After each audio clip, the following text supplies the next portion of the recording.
बेंगलोर का MG road इलाका, जहां चमचमाती गगनचुंबी इमारतें शहर की महत्वाकांक्षा और गति का प्रतिबिंब थीं। उन ऊंची इमारतों के बीच में खड़ा था गुप्ता टावर्स, जो देश की सबसे पुरानी और विशाल उपभोक्ता वस्तु उत्पादन कंपनी गुप्ता कंज्यूमर गुड्स का मुख्यालय था। यह कंपनी चाय, तेल, शैम्पू, टूथब्रश से लेकर चिप्स और कुकीज तक घर घर में इस्तेमाल होने वाली हर चीज बनाती थी। इसके मालिक थे 65 वर्षीय उद्योगपति विक्रम गुप्ता, जिन्होंने अपने दादा के छोटे से व्यापार को अपनी कड़ी मेहनत और चतुर दिमाग से एक बहुराष्ट्रीय साम्राज्य में बदल दिया था। विक्रम गुप्ता के लिए व्यापार सिर्फ एक व्यवसाय नहीं, बल्कि एक धर्म था, और उस धर्म के सिद्धांत थे अनुशासन, पूर्णता और योग्यता। उनकी कंपनी में चपरासी से लेकर सीईओ तक हर व्यक्ति को केवल डिग्री और अनुभव के आधार पर ही चुना जाता था। उनके लिए किसी व्यक्ति की असली कीमत उसकी फाइल में संलग्न प्रमाण पत्रों से निर्धारित होती थी। लेकिन पिछले कुछ वर्षों से इस साम्राज्य की नींव में दरारें पड़ चुकी थीं।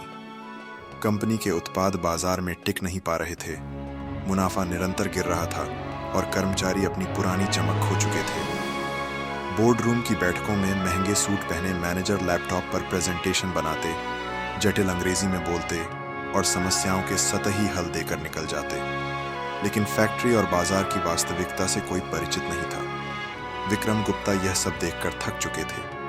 उन्हें अपनी कंपनी में वह पुराना उत्साह और ज्वाला नहीं दिखती थी, जिसे उन्होंने और उनके दादा ने मिलकर कभी प्रज्वलित किया था। इसी शहर के दूसरे सिरे पर व्हाइटफील्ड की एक घनी आबादी वाली कॉलोनी में एक साधारण परिवार रहता था। उस परिवार की 24 वर्षीय बेटी थी रिया, जिसके नाम के आगे 12वीं फेल का लेबल लगा हुआ था। रिया पढ़ाई में कभी उत्कृष्ट नहीं रही। उसे रटे रटाए आंकड़े, इतिहास की तिथियां और गणित के सूत्र याद करना कभी रास नहीं आया। लेकिन उसकी नज़र किसी बाज की तरह पैनी थी और उसका मस्तिष्क किसी कंप्यूटर की तरह तेज चलता था। वह चीज़ों को वैसी नहीं देखती थी जैसी वे दिखाई देती थीं, बल्कि वैसी देखती थीं जैसी वे बन सकती थीं। उसके पिता की कई साल पहले मृत्यु हो चुकी थी और घर की सारी जिम्मेदारी उसकी मां सरिता और उस पर थी। सरिता व्हाइटफील्ड स्टेशन के पास एक छोटी सी कॉफ़ी की दुकान चलाती थी और रिया दिन भर वहां मदद करती थी। कॉफ़ी बनाते और कप धोते हुए उसका ध्यान अक्सर पास में स्थित गुप्ता कंज्यूमर गुड्स की फैक्ट्री पर रहता था। वहां से निकलते ट्रक, गेट पर घंटों खड़े लॉडर, उदास चेहरे वाले कर्मचारी, सुरक्षा गार्ड की लापरवाही और कंपनी के अधिकारियों का अभिमानी व्यवहार, सब कुछ उसकी पैनी नज़र में कैद हो जाता था। उसे फैक्ट्री की छोटी बड़ी खामियां इतनी स्पष्ट दिखती थीं जितनी अंदर बैठे अधिकारियों को कभी नहीं दिखीं। रिया की मां सरिता की सेहत पिछले कुछ महीनों से खराब चल रही थी। एक दिन अचानक उन्हें सांस लेने में तकलीफ हुई। जब अस्पताल ले जाया गया तो पता चला कि उनके फेफड़ों में गंभीर समस्या है और सर्जरी जरूरी है। सर्जरी और दवाओं का खर्च लाखों रुपए था। यह सुनकर रिया के पैरों तले जमीन खिसक गई। कॉफी की दुकान से 2 वक्त की रोटी तो चल सकती थी, लेकिन इतना बड़ा खर्च उठाना असंभव था। उस रात रिया ने करवटें बदल बदल कर नींद गंवा दी। वह अपनी मां को खोने का विचार भी नहीं कर सकती थी। तभी उसके मन में एक पागलपन भरा विचार आया। वह खुद सीधे विक्रम गुप्ता से मिलेगी और उनसे सहायता मांगेगी, लेकिन सहायता भीख मांगकर नहीं, बल्कि अपनी क्षमता दिखाकर। उसने ठान लिया कि अगर जीवन बदलना है तो यह जोखिम उठाना पड़ेगा। अगली सुबह रिया साधारण कपड़े पहनकर गुप्ता टावर्स के गेट पर पहुंच गई। उसकी आंखों में एक विचित्र आत्मविश्वास था। सुरक्षा गार्ड ने उसे सिर से पांव तक देखा और मुस्कुराकर बोला, क्या चाहिए? गुप्ता साहब से मिलना है? पागल हो गई हो? उनके पास अपॉइंटमेंट बड़े बड़े लोगों का होता है, ऐसे कोई भी जाकर मिल सकता है क्या? रिया ने शांत स्वर में कहा, मुझे उनसे मिलना है। गार्ड ने मजाक उड़ाते हुए पूछा, अपॉइंटमेंट है? जब रिया ने नकार में सिर हिलाया तो उसने डांटते हुए कहा, तो जा, यहां समय बर्बाद मत कर, और उसे धकेलने की कोशिश की। लेकिन रिया अपनी जगह से नहीं हिली। वह चुपचाप गेट के पास एक कोने में जाकर खड़ी हो गई और पूरे दिन वहीं रही। फिर अगले दिन, उसके अगले दिन, एक सप्ताह बीत गया। धूप, बारिश, भूख, प्यास सब सहते हुए वह डटी रही।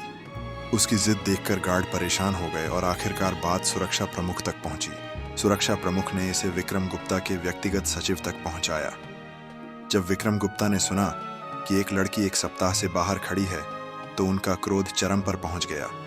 उन्होंने तुरंत आदेश दिया, उसे अंदर बुलाओ, देखता हूं किस हिम्मत से मेरा समय बर्बाद कर रही है। जब रिया गुप्ता टावर्स के भव्य केबिन में प्रवेश की तो वहां की शान शौकत देखकर भी उसकी आंखों में कोई भय या आश्चर्य नहीं था। वह सब कुछ ऐसे देख रही थी जैसे किसी समस्या का विश्लेषण कर रही हो। विक्रम गुप्ता ने अभिमानी आवाज में पूछा, क्या चाहिए तुम्हें? क्यों मेरा समय बर्बाद कर रही हो? रिया ने बिना भूमिका बांधे सीधे कहा, मुझे आपकी कंपनी में नौकरी चाहिए। गुप्ता जोर से हंस पड़े। नौकरी चाहिए? कौन सी डिग्री है तुम्हारे पास? रिया ने बिना हिचकिचाए जवाब दिया, मैं 12वीं फेल हूं। यह सुनकर गुप्ता का गुस्सा उफान पर आ गया। 12वीं फेल और तुम मेरी कंपनी में नौकरी मांगने आई हो?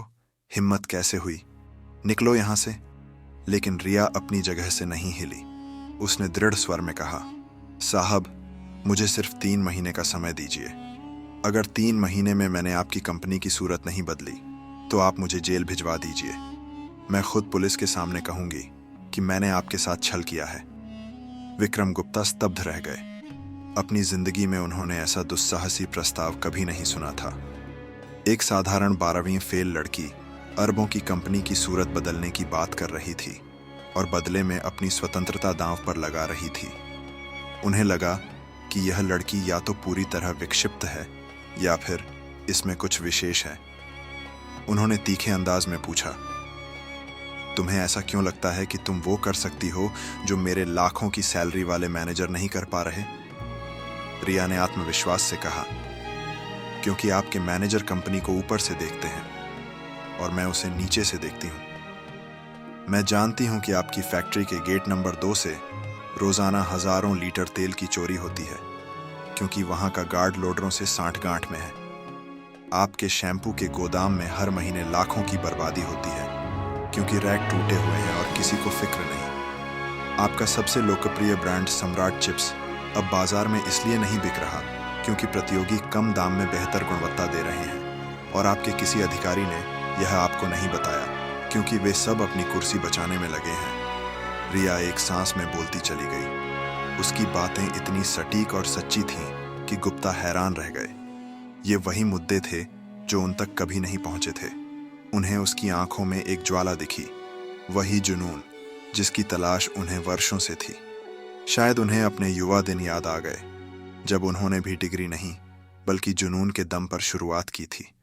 उन्होंने गहरी सांस ली और एक ऐसा निर्णय लिया जिसने उनके पूरे बोर्ड और अधिकारियों को चौंका दिया। ठीक है, मैं तुम्हें 3 महीने का समय देता हूं। तुम्हारी सैलरी होगी 12,000 रुपये महीना। कोई पद नहीं मिलेगा, कोई केबिन नहीं। तुम सिर्फ एक पर्यवेक्षक होगी। कंपनी में कहीं भी जा सकती हो, किसी से भी बात कर सकती हो, लेकिन शर्त वही रहेगी, अगर 3 महीने में तुमने कुछ ऐसा नहीं किया जिससे कंपनी को लाभ हो तो मैं तुम्हें सच में जेल भिजवा दूंगा। रिया के चेहरे पर आत्मविश्वास भरी मुस्कान आई। मंजूर है साहब। रिया ने जब गुप्ता कंज्यूमर गुड्स के अंदर अपनी पहली सुबह गुजारी तो उसे स्पष्ट महसूस हुआ कि यहाँ बाहर की चमक दमक के पीछे कितना सन्नाटा और सड़न छिपी हुई है।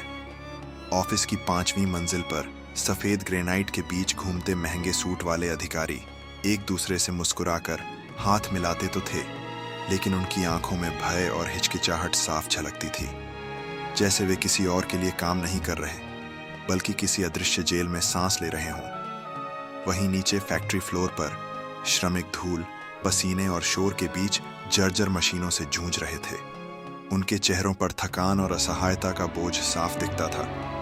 रिया ने सबसे पहले निर्णय लिया कि उसे अपने 3 महीने यहीं से शुरू करने होंगे, क्योंकि किसी भी साम्राज्य की असली शक्ति उसकी नींव होती है और गुप्ता कंज्यूमर गुड्स की नींव यही फैक्ट्री थी। उसने श्रमिकों के बीच बैठना शुरू कर दिया, उनके साथ कॉफी पी, उनकी समस्याएं सुनी। उसने पाया कि मशीनों की स्थिति इतनी दयनीय है कि हर घंटे में आधा घंटा खराबी के कारण उत्पादन रुक जाता है, लेकिन अधिकारियों की रिपोर्टों में सब सामान्य दिखाया जाता है ताकि ऊपर गड़बड़ी का आरोप उन पर न आए। श्रमिकों ने बताया कि वर्षों से नई मशीनें नहीं खरीदी गईं, जबकि बजट में हर साल पैसा दिखा जाता है, यानी बीच में कोई घपला है। रिया ने यह भी देखा कि गार्ड ट्रकों की जांच नाम मात्र की करते थे। एक दिन उसने खुद अपनी आंखों से देखा कि 3 ट्रक भरे हुए बाहर जा रहे थे और गार्ड ने बिना रजिस्टर में एंट्री किए उन्हें जाने दिया। उसने लॉडरों से बात करने की कोशिश की तो वे घबराकर भाग खड़े हुए। उसे समझ आ गया कि चोरी संगठित है। ये सिर्फ गार्ड और लॉडर की चालाकी नहीं, बल्कि अंदर के लोगों की मिलीभगत भी है। रिया का अगला कदम था बाजार में जाकर वास्तविकता देखना। वह साधारण कपड़े पहनकर व्यस्त इंदिरा नगर मार्केट में गई, जहां छोटे छोटे किराना दुकानदार बैठे थे। उसने उनसे पूछा कि वे गुप्ता कंज्यूमर गुड्स का सम्राट चिप्स क्यों नहीं रखते। एक दुकानदार ने हंसकर कहा, मैडम, कौन खरीदेगा इसे? 15 रुपए का पैकेट है और स्वाद भी फीका। लोग अब कम दाम में अच्छी क्वालिटी चाहते हैं। आजकल मेहता स्नैक्स का 10 रुपए वाला पैकेट हिट है, स्वादिष्ट और मुनाफा भी ज्यादा। रिया ने कई दुकानदारों से बात की और सबने यही कहा। उसने पैकेट खरीदे और घर जाकर तुलना की। सच में गुप्ता का चिप्स महंगा और बेस्वाद था, जबकि नए ब्रांड सस्ते और लजीज। उसे समझ आ गया कि कंपनी की असली लड़ाई अब सिर्फ नाम के भरोसे नहीं जीती जा सकती। उत्पाद की गुणवत्ता सुधारना और कीमत कम करना ही एकमात्र मार्ग है। लेकिन यह कहना जितना सरल था, करना उतना कठिन, क्योंकि कंपनी के बोर्डरूम में बैठे लोग हर चीज को आंकड़ों और ग्राफ में देखते थे। जब रिया पहली बार बोर्ड मीटिंग में गई तो वहां मौजूद बड़े अधिकारियों ने उसकी ओर देखा भी नहीं। किसी ने व्यंग्य किया, यह कौन है, जैसे कोई स्ट्रीट वेंडर आ गई हो। किसी ने धीरे से हंसी उड़ाई, लेकिन विक्रम गुप्ता ने सबको रोकते हुए कहा, यह हमारी पर्यवेक्षक है, जो चाहे कह सकती है। और रिया ने बिना हिचक अपनी बात रखी। उसने चोरी, मशीनों की खराब हालत और चिप्स के स्वाद की सच्चाई सबके सामने रख दी। लेकिन ज्यादातर अधिकारियों ने उसे नजरअंदाज कर दिया। किसी ने कहा, यह सब छोटे मोटे मुद्दे हैं, इससे कंपनी का भविष्य नहीं तय होता। किसी ने कहा, हमारे पास ब्रांड वैल्यू है, लोग हमेशा खरीदेंगे। और किसी ने सीधे कहा, साहब, आप इस लड़की को क्यों गंभीरता से ले रहे हैं? कोई डिग्री नहीं, कोई अनुभव नहीं। रिया ने गुस्से को पीते हुए कहा, डिग्री नहीं है, लेकिन आंखें हैं, और आंखें झूठ नहीं बोलती। यह सुनकर कमरा कुछ पलों के लिए शांत हो गया। अगले कुछ हफ्तों में रिया ने काम करने का अपना तरीका ढूंढ लिया। उसने तय किया कि वह किसी समस्या पर सिर्फ चर्चा नहीं करेगी, बल्कि उसका छोटा सा समाधान निकाल कर दिखाएगी। उसने श्रमिकों के साथ मिलकर मशीनों की बुनियादी मरम्मत शुरू करवाई। पुराने स्क्रैप से पार्ट्स निकालकर मशीनें फिर से चलाईं। श्रमिकों को पहली बार लगा कि कोई उनकी सुन रहा है। उनकी आंखों में आत्मविश्वास लौट आया। चोरी रोकने के लिए उसने गार्डों की ड्यूटी बदलवाने का सुझाव दिया और खुद कई रातों तक फैक्ट्री गेट पर निगरानी की। एक रात उसने 2 लोडरों को रंगे हाथों पकड़ा। जब मामला विक्रम गुप्ता तक पहुंचा तो उन्होंने क्रोध में जिम्मेदार अधिकारी को तुरंत बर्खास्त कर दिया। यह कंपनी के इतिहास में पहली बार था जब किसी उच्च अधिकारी को एक साधारण लड़की की बात पर सजा मिली। इस घटना ने श्रमिकों और छोटे कर्मचारियों के बीच रिया की प्रतिष्ठा बढ़ा दी। वहीं दूसरी ओर मार्केटिंग टीम में जाकर उसने नया शोध शुरू किया। उसने छोटे दुकानदारों के वीडियो इंटरव्यू रिकॉर्ड किए और उन्हें बोर्ड मीटिंग में दिखाया। जब अधिकारियों ने आम लोगों को कैमरे पर कहते सुना कि गुप्ता कंज्यूमर गुड्स के उत्पाद अब बेकार हैं, तो उनके चेहरे उतर गए। यह सब देखकर विक्रम गुप्ता के अंदर भी हलचल हुई। उन्हें पहली बार लगा कि यह लड़की वाकई वह देख रही है जो उनके अधिकारियों की नजर से छूट गया था। लेकिन यह राह आसान नहीं थी। रिया को हर दिन ताने, अपमान और बाधाएं झेलनी पड़ीं। अधिकारियों ने उसकी फाइलें गायब कर दी। फैक्ट्री में श्रमिकों को डराया कि उससे ज्यादा मत बोलो। यहां तक कि एक बार उसे धमकी भरा पत्र मिला जिसमें लिखा था, बहुत जांच पड़ताल कर रही हो, चुपचाप काम करो वरना पछताओगी। लेकिन रिया नहीं रुकी। उसने अपनी मां की तस्वीर बैग में रखी और डर लगने पर उसे देखती, खुद से कहती, मुझे हार नहीं माननी। उसका आत्मविश्वास उसकी सबसे बड़ी शक्ति था। धीरे धीरे परिणाम दिखने लगे। मशीनों की मरम्मत से उत्पादन 20% बढ़ गया। चोरी रुकने से करोड़ों की बचत हुई। श्रमिकों में नया जोश आया और सबसे बड़ा बदलाव यह कि छोटे दुकानदार फिर से गुप्ता के चिप्स रखने लगे। रिया के सुझाव पर कंपनी ने दाम घटाकर और स्वाद सुधार कर एक नया पैकेट लॉन्च किया। नाम रखा नया सम्राट। यह बाजार में आते ही लोकप्रिय हो गया। दुकानदारों ने कहा, अब लोग फिर से मांग रहे हैं। और यह सब देखकर बोर्ड रूम में वही अधिकारी जो कभी रिया का मजाक उड़ाते थे, अब चुपचाप उसकी बातें सुनने लगे। विक्रम गुप्ता हर रात अपने ऑफिस में देर तक बैठकर सोचते।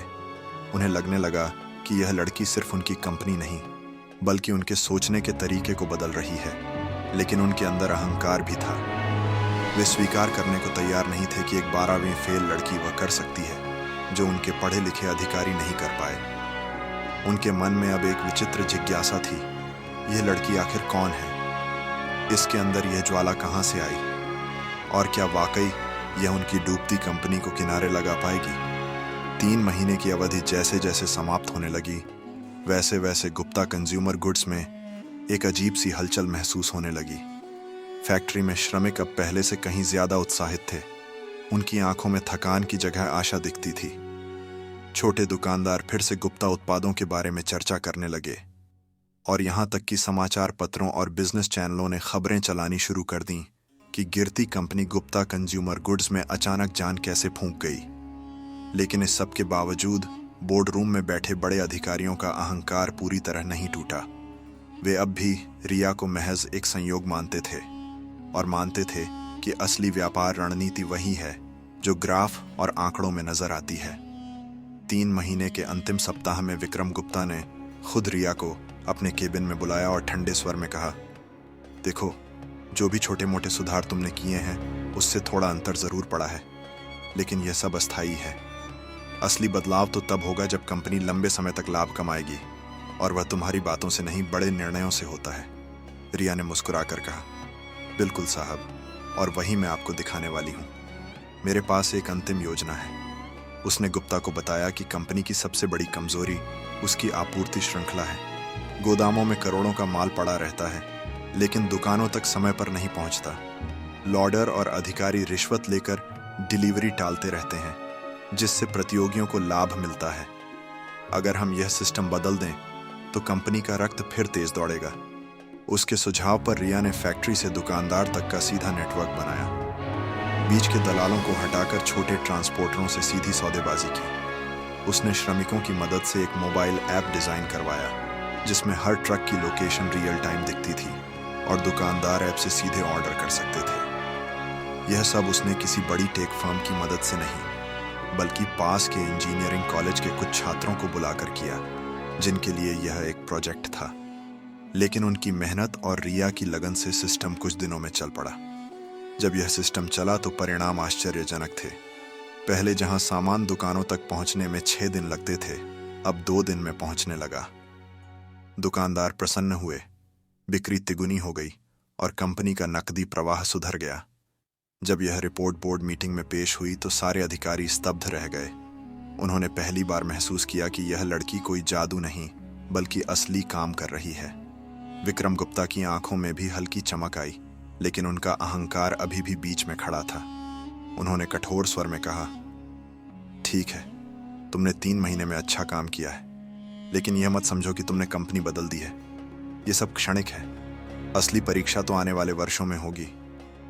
रिया ने शांति से कहा, साहब, आप सही कह रहे हैं, लेकिन मैंने साबित कर दिया कि डिग्री या पद नहीं, बल्कि इरादा और मेहनत अंतर लाती है। आपने मुझे 3 महीने का अवसर दिया था और आज आपकी कंपनी फिर खड़ी है। अब निर्णय आपका है कि आप मुझे बाहर फेंकेंगे या आगे बढ़ने देंगे। मीटिंग समाप्त होने के बाद विक्रम गुप्ता देर रात तक अकेले अपने केबिन में बैठे रहे। खिड़की से बाहर चमकती बेंगलोर की लाइटों को देखते हुए उन्हें अपने पुराने दिन याद आने लगे, जब उन्होंने भी बिना किसी डिग्री के सिर्फ जिद और मेहनत से कंपनी की बुनियाद रखी थी। उन्होंने महसूस किया कि वही जिद आज इस लड़की में जीवित है। जिस अहंकार से उन्होंने खुद को बांध रखा था, वही उनकी कंपनी को डुबो रहा था। अगले दिन उन्होंने अचानक सभी कर्मचारियों को हॉल में बुलाया और मंच पर खड़े होकर कहा, आज मैं आप सबके सामने एक सत्य स्वीकार करना चाहता हूँ।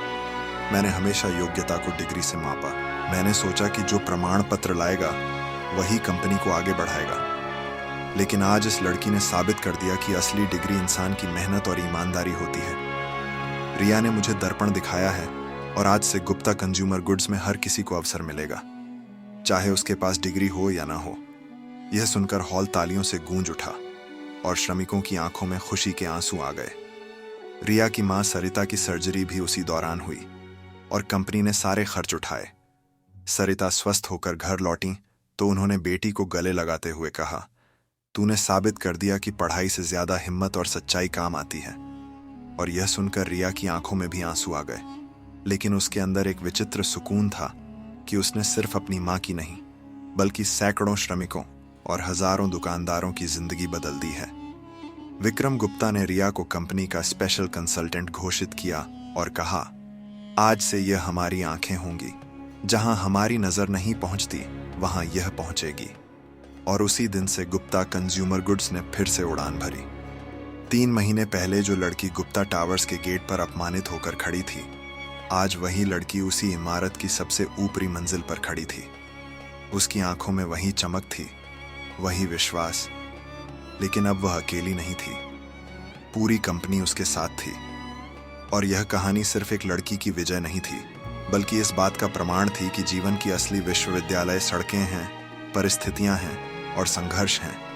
वहां से निकला इंसान किसी भी डिग्रीधारी से बड़ा हो सकता है, बस उसे अवसर चाहिए। दोस्तों, रिया की यह कहानी हमें यही सिखाती है कि योग्यता कभी डिग्री की गुलाम नहीं होती। डिग्री सिर्फ एक कागज का टुकड़ा है, लेकिन असली शक्ति इंसान के हुनर, उसकी सोच और उसकी मेहनत में होती है। जब हालात कठिन हों और सब रास्ते बंद लगें, तभी असली जज्बा सामने आता है।